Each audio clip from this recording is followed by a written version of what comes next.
آپ نے دیکھا ہوگا دلی میں، تو دلی کے لال قلعہ میں ایک مسجد ہے، اس کا نام ہے موتی مسجد.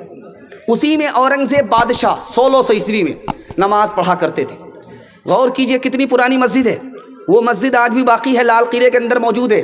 اس موتی مسجد میں اورنگزیب بادشاہ نماز پڑھنے کے لیے آئے. امام کو دیکھا انتظار کر رہا ہے.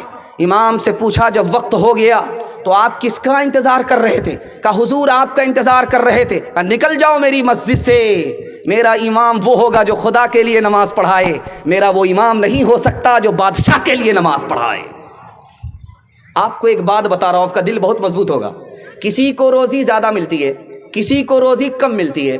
جس کو زیادہ ملتی ہے وہ بڑا خوش ہوتا ہے، اور جس کو کم ملتی ہے وہ بڑا مایوس ہوتا ہے. خوشی کی بات ہی نہیں ہے، مایوس ہونے کی بات ہی نہیں ہے. کیوں؟ روزی کی مثال دوائی کی طرح ہے. ڈاکٹر کسی کو زیادہ دیتا ہے تو زیادہ دوائی لینے والا خوش نہیں ہوتا، اور کسی کو کم دوائی دیتا ہے تو وہ شکایت نہیں کرتا. ٹھیک یہی مثال روزی کی ہے. اللہ کو پتا تھا کم روزی میں اس کا کام نہیں چلے گا، اس لیے بڑھا دیا. کم روزی میں اس کا کام چل جائے گا، اس لیے اس کو گھٹا دیا. اللہ نے نہ اس پر ظلم کیا نہ اس پر ظلم کیا.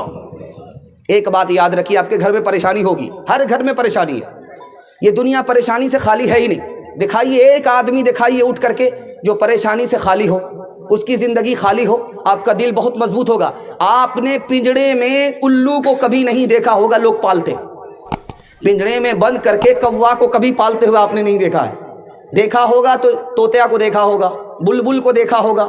اس کو پیار سے گھر والے پالتے ہیں، وقت پر کھانا دیتے ہیں، وقت پر پانی دیتے ہیں. لیکن اس بلبل کے دل سے پوچھئے، وہ سوچتا کہ گھر والے میرے اوپر ستم کر رہے ہیں، یہ گھر والے میرے اوپر ظلم ڈھا رہے ہیں. لیکن گھر والے کے دل سے پوچھئے، وہ بیٹے سے زیادہ محبت سے اس کو پالتے ہیں.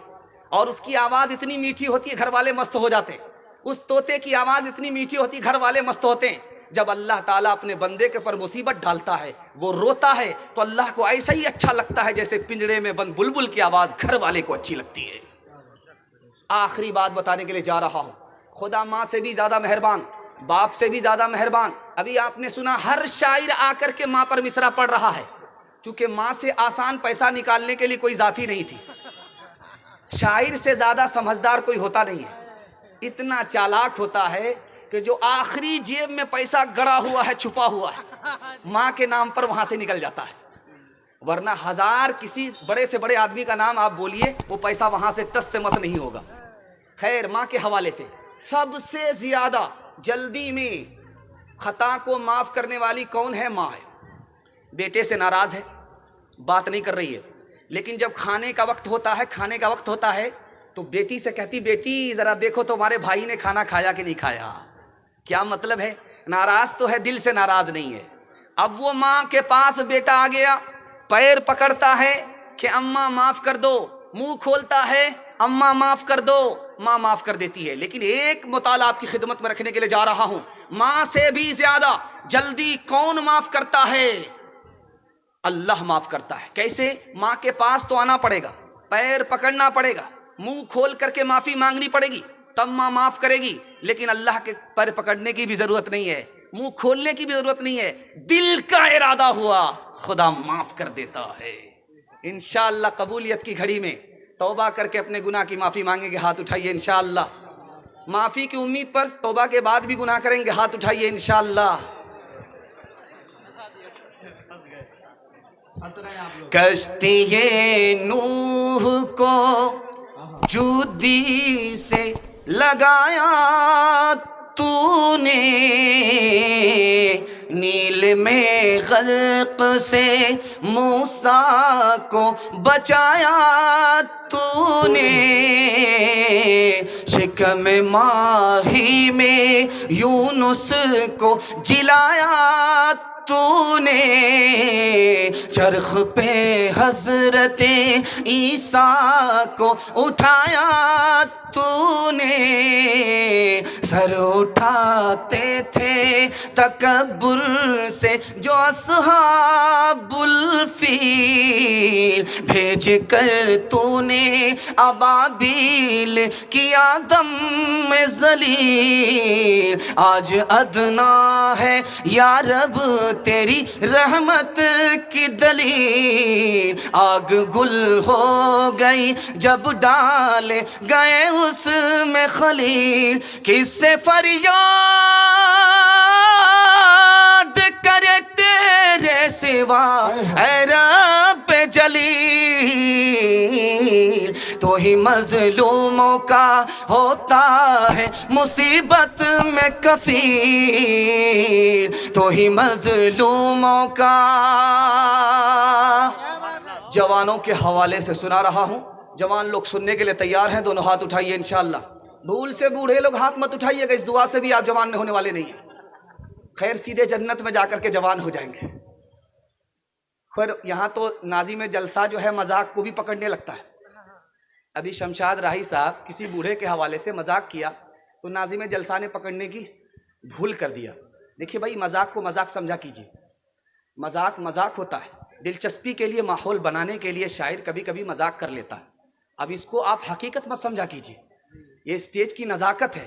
اگر چھوٹا اپنے بڑے کی غلطی نکالنے لگے اسٹیج پہ تو اسٹیج کا تو جنازہ ہی ہو جائے گا، کباڑا ہی نکل جائے گا۔ اس لیے بہت دھیان سے آپ کو سننے کی ضرورت ہے، جوانوں کے حوالے سے سنا رہا ہوں، بہت خوبصورت پیغام آپ کی خدمت میں لے کر کے آ رہا ہوں۔ یہ جو ملک ہندوستان میں ہم جیتے ہیں، اس میں مہنگائی بہت زیادہ ہے، اتنی مہنگائی زیادہ ہے کہ زیادہ پیسہ بھی کم پڑ رہا ہے، اور اس ملک میں غریبی اتنی زیادہ ہے کہ مالدار آدمی بھی دعویٰ کر رہا کہ میں غریب ہوں، مالدار نہیں۔ بے روزگاری کا حال اتنا زیادہ ہے کہ 150 جوان اڈے بازی کرتے ہوئے ہر وقت آپ کو ملیں گے، کوئی کام دھندا نہیں ہے، کرکٹ میں لگے ہوئے، کیرم بورڈ میں لگے ہوئے۔ اور ابھی جو میں آیا جلسے میں تو جوانوں کا میلہ تھا، ایسا میلہ تھا کہ روح کانپ جاتی تھی۔ یہ عورتوں کی آبرو لوٹنے کے لیے آئے ہیں یا جلسہ سننے کے لیے آئے؟ اس لیے میں خدا کے واسطے ہاتھ جوڑ کر کے آپ لوگوں سے کہتا ہوں، اگر عورت کو بلاتے ہیں تو عورت کی حفاظت کیجیے، اگر عورت کی حفاظت آپ سے نہیں ہوتی ہے تو خدا کے واسطے یہ میلہ ٹھیلا جو دکانوں کا ہے اس کو نو انٹری کر دیجیے، اور عورتوں کا رات میں آنا نو انٹری کر دیجیے۔ یاد رکھیے، یہ جلسہ بڑھ کر کے نہیں ہے، عورت کی آبرو سے بڑھ کر کے یہ جلسہ بھی نہیں ہے، یہ تو جلسہ بار بار ہوتا رہے گا، لیکن کسی عورت کی آبرو جلسے کی وجہ سے چلی گئی تو کبھی لوٹ کر کے نہیں آئی۔ آبرو جلسہ سے بڑھ کر کے، اس قدر خطرناک وہ جو رضاکار لاٹھی لے کر کے تھے تو ایسا لگتا تھا کہ کسی عورت پر کود جائیں گے، جبکہ اس کو حفاظت کے لیے کھڑا کیا گیا تھا، لاٹھی لے کر کے اس کو کھڑا، وہ رہبر ہی رہزن نظر آ رہا تھا۔ اللہ حفاظت فرمائے، بہت خطرناک ماحول سے ہم لوگ گزر رہے، خدا کے واسطے ایسا مت کیجیے۔ جلسہ کرنا ہے کوئی ضروری نہیں ہے، میلہ کو نو انٹری کر دیجیے، ورنہ میلہ میں اور جلسہ میں کوئی فرق نظر نہیں آئے گا۔ اور میں کہہ رہا ہوں، بہت سخت بات لگے گی لیکن تجربہ اس کو ثابت کرے گا۔ دھیان سے سنیے گا، اللہ جزائے خیر دے۔ تیسرا پیغام آپ کی خدمت میں لے کر کے آ رہا ہوں، ملک میں اڈے بازی کا یہ حال ہے کہ 150 جوان بیگاری میں پرچار کرتا ہوا ایسے ہی فالتو آپ کو مل جائے گا۔ بے روزگاری کا حال اتنا خطرناک ہے، جانتے ہیں یہ ملک کیوں برباد ہو رہا ہے؟ 4 وجہ سے برباد ہو رہا ہے۔ اللہ کرے کہ دل تک، جوانوں کے دل تک میرا یہ پیغام پہنچ جائے، اور جوانوں نے اگر قبول کر لیا، میں گارنٹی لیتا ہوں اللہ مقدر کا سکندر بنا دے گا، 1 سال میں اللہ 10 سال کے برابر ترقی عطا فرمائے گا۔ 4 وجہ سے ہمارا ملک برباد ہو رہا ہے، ہمارے جوان 4 وجہ سے برباد ہو رہے ہیں۔ پہلی وجہ یہ ہے کہ دارو کا رواج عام ہو رہا ہے۔ دارو میں کیا ہوتا ہے، آدمی کی صحت الگ برباد ہوتی ہے، دولت الگ برباد ہوتی ہے۔ جب صحت ہی چلی جائے گی، دولت ہی چلی جائے گی تو بچے گا کیا؟ کچھ بھی نہیں بچے گا، ملک برباد ہو جائے گا۔ اور جانتے ہیں 1987 میں امریکہ میں 3,87,00,000 لوگ بیمار ہوئے، اور سب سے زیادہ لوگ کون تھے بیمار؟ شراب پینے والے۔ موسیٰ علیہ السلام نے کنگال آدمی کو دعا کیا، وہ مالا مال ہو گیا، اس نے دارو کا 1 جام چڑھایا، سر پر اس کے نشہ آیا، کسی کو مرڈر کر دیا، جیل چلا گیا، جہاں تھا وہیں پہنچ گیا۔ نبی کی دعا نے اسے امیر بنایا تھا، شراب کے 1 جام نے اس کو کنگال کر دیا۔ یہ شراب کی وجہ سے ہمارا جوان کبھی ترقی نہیں کر سکتا۔ دوسری وجہ بتانے کے لیے جا رہا ہوں، سود کا رواج اتنا عام ہو گیا ہے کہ مرد جب تھک گئے تب عورتوں کو لگا دیا ہے۔ بندھن لون یہ لون وہ لون، لوٹ کر کے لاؤ کوٹ کر کے کھاؤ. بیوی الگ لوٹ رہی ہے، شوہر الگ لوٹ رہا ہے. جانتے ہیں سود کی وجہ سے کیا ہوتا؟ ایک آدمی کا نفع ہوتا ہے، 10 کا نقصان ہوتا ہے. جب 10 کا نقصان ہوگا، 1 کا نفع ہوگا تو ملک ترقی کرے گا؟ کبھی ترقی نہیں کر سکتا. اور جانتے ہیں ابھی کیا ہے؟ کمانا ہے نہیں، محنت کرنی ہے نہیں، کسی طرح سے 5-10 ہو جائے، 10-20 ہو جائے، اس کے چکر میں پڑے رہتے ہیں. بینک نے جہاں آفر کیا لائن سے لگ گئے، یہ 5 لاکھ لے لو، ہم کو 10 لاکھ بنا کر کے دے دو، ہم کو ہمارا 10 لاکھ لے لو، ہم کو 20 لاکھ بنا کر کے دے دو. اب تو یہ جمع کر کے آتے رہے.